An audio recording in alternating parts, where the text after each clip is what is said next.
This week we started talking about behavior management, and one aspect that we started talking about was classroom layout.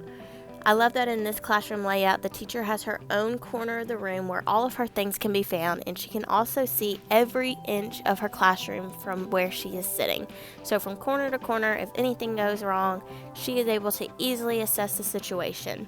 I also like that this classroom has many areas like the library, the dramatic play area, and the computer centers where students would be able to go during center time and they would know exactly what they are supposed to be doing and what to find in that center. The student tables are separated well enough to where the teacher would be able to easily move throughout the different tables to help students if need be. And there's also a large group time area where all the class and the teacher would be able to come together. And so overall, I think that this layout would be great for being able to manage behavior. So recently in student teaching, we went over these 5 rules with our preschool students. The first one is to follow directions quickly.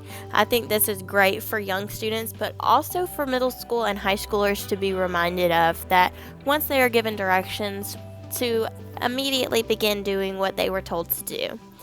Rule number 2 is to raise your hand for permission to speak. This would be able to help with noise levels and to make sure that everybody is given access to speak their opinions. Rule number 3 is to raise your hand for permission to leave your seat. Again, this would help with managing behavior so that not everybody is up and about. The teacher is able to easily assess who is in their seat, who is getting up, and why they are getting up.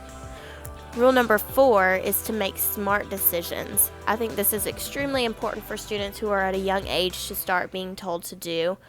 Think about what you're going to do before you do it and think about what the consequences of your actions may be. This would avoid a lot of behavior problems. Rule number 5 is to keep your dear teacher happy.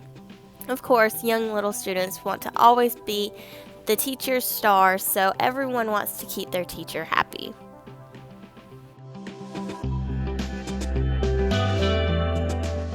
Something else that I learned about in one of my other SPED courses was a student behavior contract. This is something that the teacher and the student can come up with together, and they can set goals for the student as far as behavior goes, such as, I will no longer talk without permission. And every time that the student does that, they are then rewarded something. Or if they don't do it, then they are given a consequence. And so this helps to keep the student accountable, and it also gives them an opportunity to speak their mind on what they want their behavior expectations to be, which I think is important for students to become aware of and to become accountable for.